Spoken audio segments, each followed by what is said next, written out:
كيف نجيب 80 مليون كوينز؟ اي شباب شلون نجيب 80 مليون كوينز؟ أول شي تطلب على مباراة، ثم على بطولة.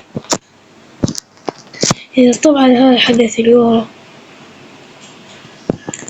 فأنت إيش مختار؟ أنا مختار فرنسا. هنا 24 منتخب. شوف هسه راح أقولكم المركز الأول راح ياخذ 80 مليون.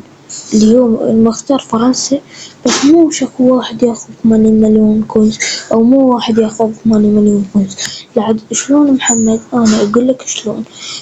مثلا أنت جولت 100 جول راح ينطوك 500 كويس. هيجي هي هاي شروط المسابقة. المركز الثاني البرتغال 40 مليون كويس، الثالث انجلترا 25، الرابع اسبانيا ما اعرف، الخامس 10 ملايين، العاشر 10 ملايين، ال15 10 ملايين، وال20 10 ملايين.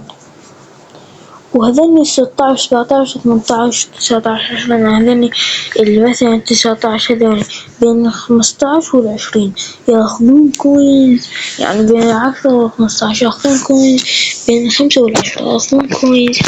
هسه اني اقول لكم هو لو ياخذون لو ما ياخذون يعني، بس هي بحالة كاس العالم همينه صار هيجي، بس الكل اخذ كوينز. اي نعم الكل اخذ كوينز، يعني يمكن هذول ال24 منتخب كلهم ياخذون كوينز.